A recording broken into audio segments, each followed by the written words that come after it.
사도행전 12장 17절에서 25절 말씀입니다. 사도행전 12장 17절에서 25절 말씀 제가 봉독해 드리겠습니다. 베드로가 그들에게 손짓하여 조용하게 하고 주께서 자기를 이끌어 옥에서 나오게 하던 일을 말하고 또 야고보와 형제들에게 이 말을 전하라 하고 떠나 다른 곳으로 가니라. 날이 새매 군인들은 베드로가 어떻게 되었는지 알지 못하여 적지 않게 소동하니 헤롯이 그를 찾아도 보지 못하매 바스꾼들을 신문하고 죽이라 명하니라. 헤롯이 유대를 떠나 가이사라로 내려가서 머무니라. 헤롯이 두로와 시돈 사람들을 대단히 노여하니 그들의 지방이 왕국에서 나는 양식을 먹는 까닭에 한 마음으로 그에게 나와 왕의 짐수 맡은 신하 블라스도를 설득하여 화목하기를 청한지라. 헤롯이 나를 택하여 왕복을 입고 단상에 앉아 백성에게 연설하니 백성들이 크게 부르되 이것은 신의 소리요 사람의 소리가 아니라 하거늘 헤롯이 영광을 하나님께 돌리지 아니하므로 주의 사자가 고치니 벌레에게 먹혀 죽으니라. 하나님의 말씀은 흥황하여 더하더라. 바나바와 사울이 보조하는 일을 마치고 마가라 하는 요한을 데리고 예루살렘에서 돌아오니라. 아멘. 우리 옆에 분들과 인사합시다. 만나서 반갑습니다. 예, 다시 한번 인사합시다. 오늘도 그런 은혜 받읍시다. 오늘 우리가 읽은 말씀을 통해서 땅을 보는 사람과 하늘을 보는 사람, 땅을 보는 사람과 하늘을 보는 사람이라는 제목으로 함께 은혜의 말씀을 나누길 원합니다. 신앙적으로 볼 때 세상에는 두 종류의 사람들이 있습니다.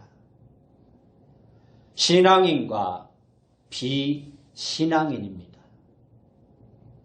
다른 말로 하면 신자와 불신자입니다.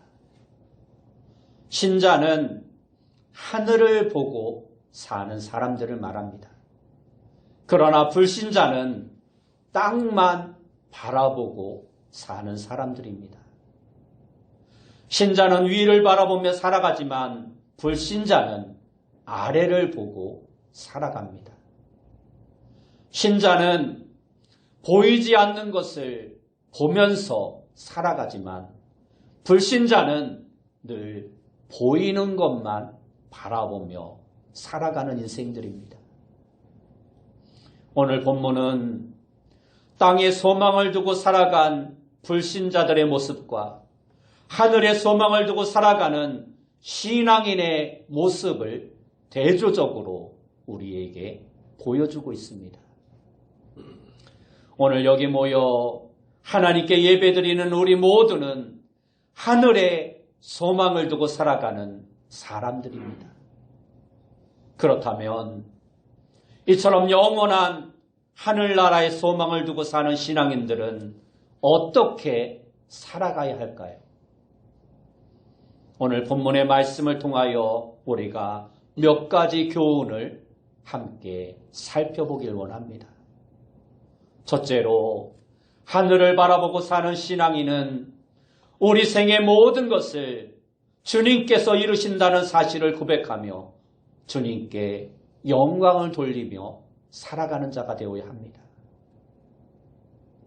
오늘 본문의 내용을 보면 하나님께서 감옥에 갇혔던 베드로를 감옥에서 구원해내십니다.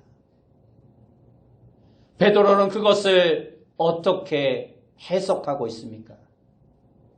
그 일이 어떻게 일어났는지 베드로는 분명하게 설명할 수가 없었습니다. 자신도 처음 겪는 일이었기 때문입니다. 다만 확실한 것 한 가지가 있습니다. 그것은 바로 하나님께서 그 일을 주관하셨다라는 것입니다. 17절 말씀에 보면 베드로가 그들에게 손짓하여 조용하게 하고 주께서 자기를 이끌어 옥에서 나오게 하던 일을 말하고 하고 말씀하고 있습니다. 다시 말해서 이 모든 일을 그리스도께서 주께서 하셨다라는 것입니다. 베드로는 자기가 위대해서 감옥을 헤치고 나왔다라고 말하고 있지 않습니다. 자신은 사라지고 자신도 모르는 것을 억지를 붙여가며 굳이 설명하려 하지도 않습니다.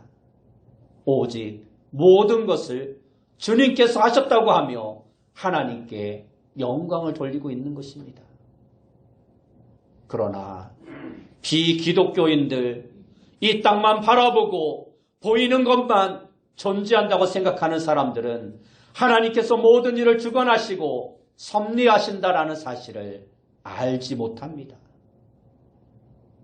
18절 말씀을 보면 똑같은 기적의 현장에 있었던 군인들은 그 일이 어떻게 일어났는지 알지 못하였습니다. 헤롯도 마찬가지였습니다. 그래서 헤롯이 두로와 시돈으로 갑니다. 그들은 이스라엘 사람들이 주는 식량을 먹고 사는 사람들이었습니다. 헤롯이 하루는 그 백성들 앞에서 연설을 합니다.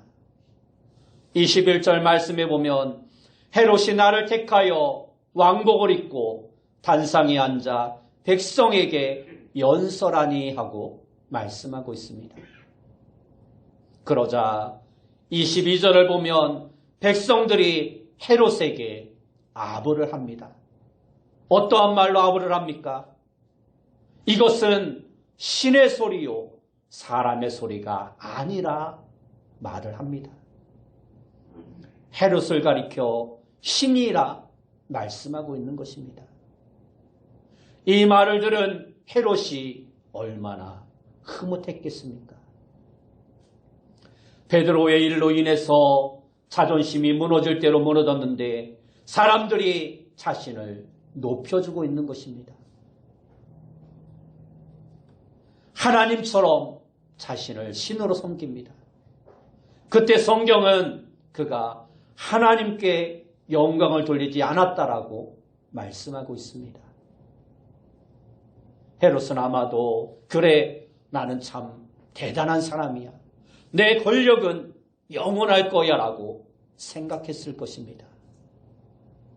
권력을 허락하지 않으면 하나님이 허락하지 않으면 자신들이 가질 수 없다라는 것을 그는 알지 못하였던 것입니다. 빌라도가 예수님에게 자신이 예수님을 죽일 수도 있고 풀어줄 수 있다고 말할 때 예수님께서는 위에서 주지 아니하셨더라면 나를 해할 권한이 없으리니 하고 말씀해 주셨습니다. 헤롯은 그 예수님의 말의 의미를 알지 못하였던 것입니다. 하늘을 바라보는 믿음의 사람들은 하나님께서 모든 것을 이루신다는 것을 인정하면서 되어진 모든 일을 보며 하나님께 영광을 돌리며 살아가는 자가 되어야 합니다. 땅의 사람들은 자신에게 이루어진 일에 대하여 알지 못합니다.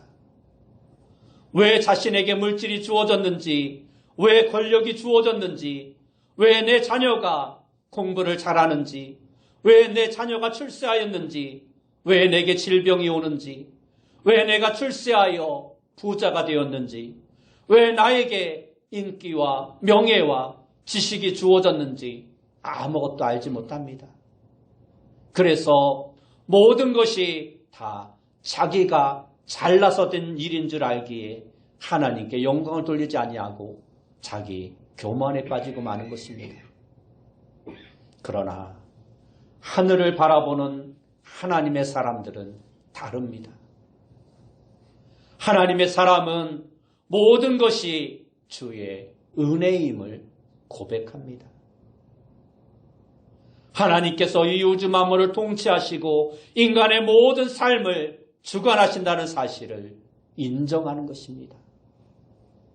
그러므로 하나님께서 우리의 삶에 관여할 때 우리는 베드로처럼 하나님께서 우리를 인도하셨다는 사실을 확실하게 사람들 앞에서 말할 수 있는 자가 되어야 한다는 것입니다.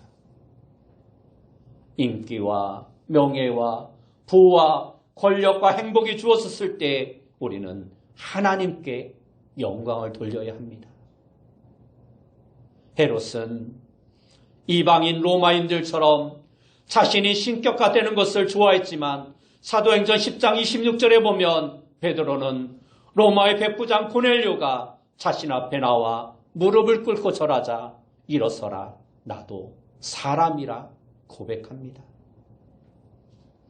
루스드라에서 바울과 바나바가 나면서부터 안진병이 된 자를 고쳐 일어나게 하자 사람들은 바울과 바나바를 가리켜 제우스와 헤르메스라고 말을 합니다. 바울과 바나바를 신으로 생각했던 것입니다. 그때 바울과 바나바는 이렇게 말합니다. 사도행전 14장 14절과 15절 말씀에 보면 두 사도 바나바와 바울이 듣고 옷을 찢고 무리 가운데 뛰어들어가서 소리질러 이르되 여러분이여 어찌하여 이런 일을 하느냐 우리도 여러분과 같은 성정을 가진 사람이라 여러분에게 복음을 전하는 것은 이러한 헛된 일을 버리고 천지와 바다와 그 가운데 만물을 지으시고 살아계신 하나님께로 돌아오게 함이라 말씀하고 있습니다. 바로 이것이 신앙인의 모습인 것입니다. 고린도전서 15장 10절 말씀에 보면 그러나 나의 나 된 것은 하나님의 은혜로 된 것이니 내게 주신 그의 은혜가 헛되지 아니하여 내가 모든 사도보다 더 많이 수고하였으나 내가 한 것이 아니요 오직 나와 함께 하신 하나님의 은혜로라 말씀하고 있습니다. 이처럼 하늘을 바라보고 사는 사람들은 나의 나 된 것이 하나님의 은혜인 줄 알고 모든 것을 하나님께 영광을 돌리는 삶을 살아가는 자들입니다. 두 번째로 하늘을 바라보고 사는 신앙인은 하나님을 대적하는 사람들은 결국 다 망하고 하나님 나라는 결국 승리한다는 사실을 믿고 항상 영원한 천국에 소망을 두고 살아가는 자가 되어야 합니다. 다시 본문의 말씀을 보면 감옥을 지키던 파수꾼들은 베드로를 찾을 길이 없으니까 당황합니다. 결국 그들은 자신들이 충성스럽게 섬겼던 헤롯으로부터 죽임을 당하고 맙니다. 헤롯이 그들을 신문하고 죽이니라 말씀하고 있습니다. 당시 로마법은 중대한 죄수를 지키지 못하면 파수꾼에게 대신 그 형을 받게 하는 법이 있었습니다. 빌립보 감옥에서 바울이 찬양할 때 옥문이 열리고 바울을 메고 있던 모든 쇠사슬들이 다 풀렸을 때 간수가 옥문이 열린 것을 보고 스스로 자결하려고 했던 이유도 바로 그 때문이었습니다. 자신이 그 죗값을 치러야 했기 때문에. 그리고 자신의 권력을 자랑하며 부귀영화를 누리며 야고보를 죽이고 백성들에게 신의 소리로까지 인기를 얻던 헤롯은 결국 어떻게 되었습니까? 23절 말씀에 보면 헤롯이 영광을 하나님께 돌리지 아니하므로 주의 사자가 고치니 벌레에게 먹혀 죽으니라 하고 말씀하고 있습니다. 이 말씀을 보면 헤롯은 벌레, 곧 충이 먹어 죽었다라고 말씀하고 있습니다. 유대 역사 학자인 요세푸스는 그가 복통으로 죽었다라고 말씀하고 있습니다. 성경 외에 또 다른 성경으로 여겨지는 외경의 마카비서에 보면 헤롯은 배에서 벌레가 나고 그로 인해 악취가 날 정도로 온몸이 썩어서 죽었다라고 기록하고 있습니다. 그러나 반대로 그들에게 박해를 받던 신앙인들의 모임은 오히려 더욱더 부흥 성장합니다. 당시 상황을 보면 교회는 금방 쓰러질 것 같아 보였습니다. 신앙인들과 사도들은 모두 죽임을 당하고 하나님의 나라는 곧 끝날 것처럼 보였습니다.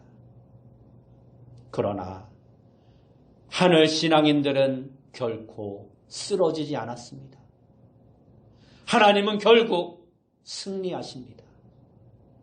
새 하늘과 새 땅이 임하는 것입니다. 세상 바벨론은 쓰러집니다. 세상의 권력은 그렇게 대단한 것이 아닙니다. 언젠가 다 무너질 때가 옵니다. 그렇습니다. 이 세상은 망하나 하나님의 나라는 결국 우뚝 서게 되어 있습니다. 그러므로 우리는 아무리 힘들고 어려워도 세상 권력에 무릎 꿇거나 타협하지 말고 승리에 대한 확신을 가지고 영원한 나라, 하나님 나라를 바라보며 소망 가운데 살아가는 자들이 되어야 합니다. 땅을 바라보는 사람들은 땅이 망할 때 그것과 함께 망하고 맙니다. 그러나 하늘나라를 바라보고 사는 사람들은 새 하늘과 새 땅이 임할 때 영원한 천국잔치에 참여하게 되는 것입니다. 이 세상은 결코 영원한 것이 아닙니다. 언젠가 끝날 날이 오게 되는 것입니다. 모든 생성된 것은 다 소멸될 날이 있습니다. 그래서 성경에도 보면 인생은 풀의 꽃과 같다라고 말씀하고 있습니다. 베드로전서 1장 24절과 25절 말씀에 보면 그러므로 모든 육체는 풀과 같고 그 모든 영광은 풀의 꽃과 같으니 풀은 마르고 꽃은 떨어지되 오직 주의 말씀은 세세토록 있도다 하였으니 너희에게 전한 복음이 곧 이 말씀이니라 하고 말씀하고 있습니다.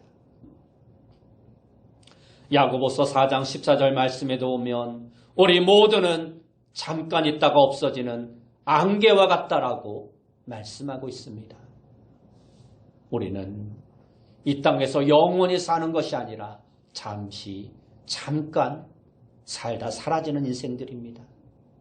그러므로 너무 세상만 생각하지 말아야 합니다.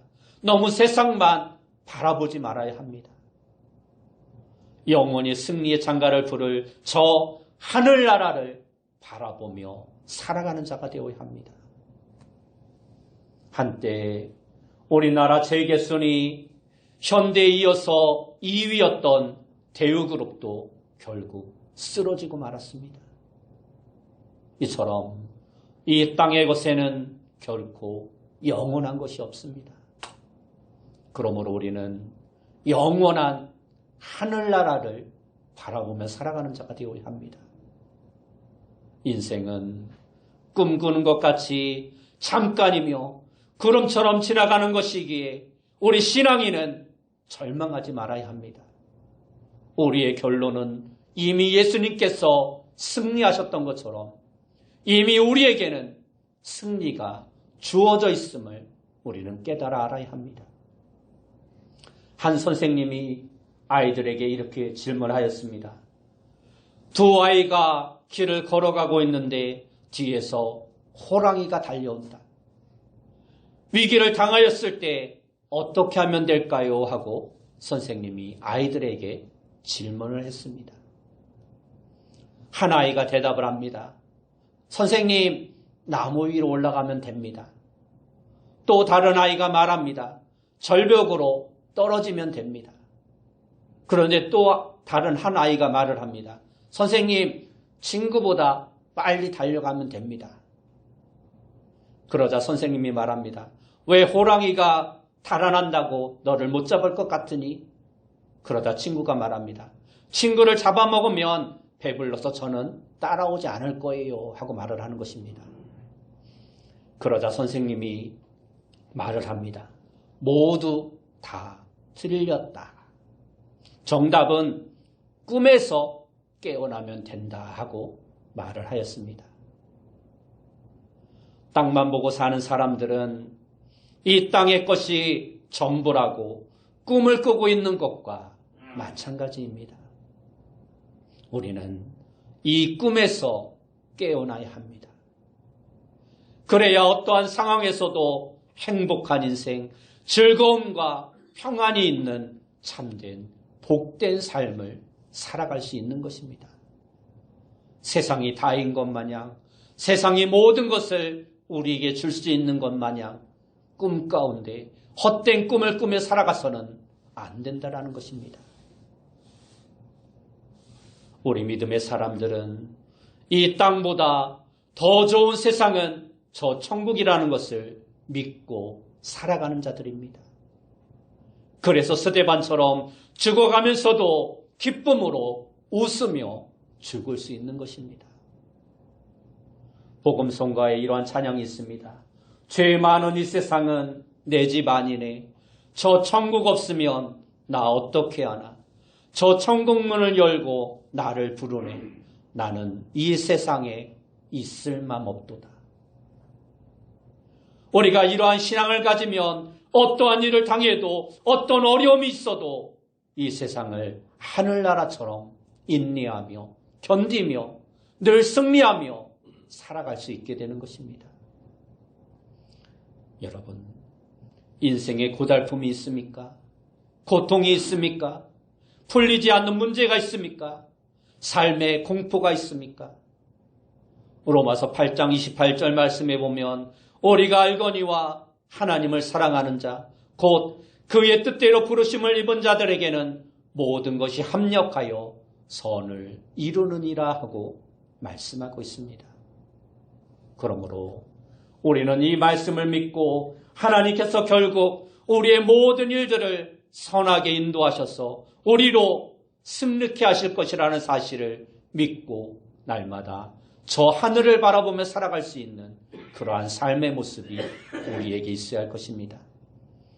성경은 한 번 죽는 것은 사람에게 정하신 것이요 그 후에는 심판이 있으리니 하고 말씀하고 있습니다.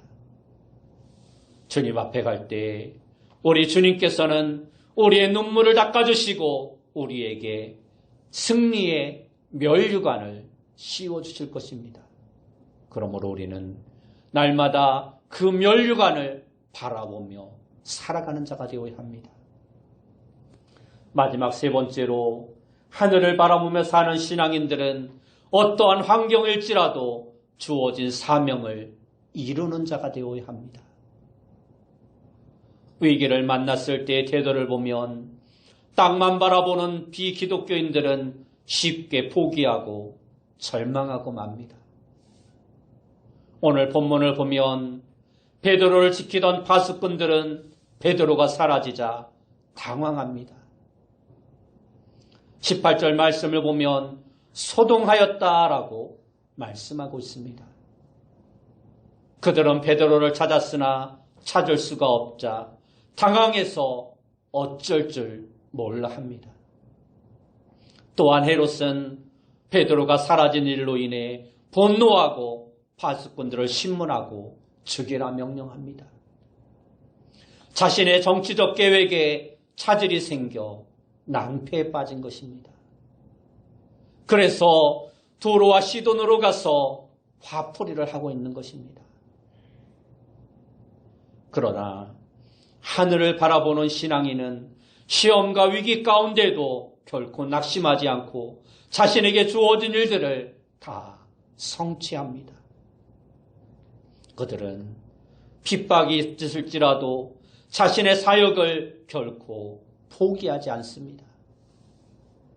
25절 말씀에 보면 바나바와 바울이 부조하는 일을 마치고 마가라 하는 요한을 데리고 예루살렘에서 돌아오니라 하고 말씀하고 있습니다. 이 말씀은 앞에 11장 30절의 말씀과 연결되는 말씀입니다. 야고보가 순교를 당하고 베드로가 옥에 갇히는 어려움이 있음에도 불구하고 안디옥 교회는 가뭄으로 인해 어려움을 겪고 있는 예루살렘 교회를 도와주기 위해 헌금하는 것을 잘 전해주었다라는 말씀입니다. 이로 인해서 그들의 사역은 더욱 왕성해져 갔다라고 말씀하고 있습니다. 어려운 환경에서도 바울과 바나바는 주님께서 택한 청년 마가를 가르치고 격려하는데 자신들의 비전을 사용합니다. 그래서 안디옥으로 돌아올 때 마가를 데리고 돌아옵니다. 나중에 이 마가는 바울의 사역에 있어서 큰 동역자가 되었고 사복음서에 마가복음을 기록하는 위대한 하나님의 일꾼이 됩니다. 하늘을 바라보고 사는 신앙인은 이처럼 환경이 어떻게 변한다 하더라도 주어진 사명을 다 이루며 살아가는 자가 되어집니다. 우리 모두는 어떠한 문제가 생겨도 쉽게 포기하지 말고 날마다 하늘을 바라보며 살아가는 자가 되어야 합니다. 우리에게 주어진 사명을 포기하지 말아야 합니다. 그러나 하늘의 소망을 두고 사는 사람들은 세상이 어떻다 할지라도 사명감을 포기하지 않고 주어진 사명을 다 이루며 살아가야 하는 것입니다. 하늘을 바라보고 사는 사람들은 자기 중심이 아니라 늘 하나님 중심으로 살아갑니다. 자신의 욕구를 이루기 위한 삶이 아니라 하나님의 소원을 이루기 위한 삶을 살아갑니다. 과거 중심이 아니라 미래지향적이고 자기 연민에 빠지지 않고 미래에 대한 확신을 가지고 늘 하나님의 뜻을 바라보고 살아갑니다. 그러므로 하늘을 바라보는 신앙인은 어떠한 어려움에도 절대 절망하지 않는 것입니다. 왜 그렇습니까? 내 인생, 내가 살지 않기 때문입니다. 하나님이 주신 사명을 하나님께서 이루실 것이라는 확신을 가지고 살아가기 때문입니다. 하버드 대학의 설립자는 존 하버드 목사입니다. 이 사람이 영국에서 미국으로 이민 와서 제일 먼저 이 황무지 같은 땅에 신실한 하나님의 조를 키우는 학교를 세우는 것이었습니다. 그는 사명감을 가지고 이 아무것도 없는 허벌판에 하나님의 사람들을 키우는 학교를 세우겠다 사명감을 가집니다. 환경이 어렵고 모든 것이 좋지 않습니다. 당장은 학교를 세울 때가 아니고 먹고 사는 것이 중요하다라고 주위 사람들이 말을 합니다. 그러나 그는 보스턴의 한 촌 구석에 대학을 세웁니다. 하버드 대학을 세울 당시 돈이라고는 기부금 700파운드, 우리나라 돈으로 겨우 120만 원이 전부였습니다. 그리고 그가 가지고 왔던 책 200권이 다였습니다. 그리고 그는 그 대학을 세운 후 겨우 1년 만에 하나님의 부르심을 받고 죽고 맙니다.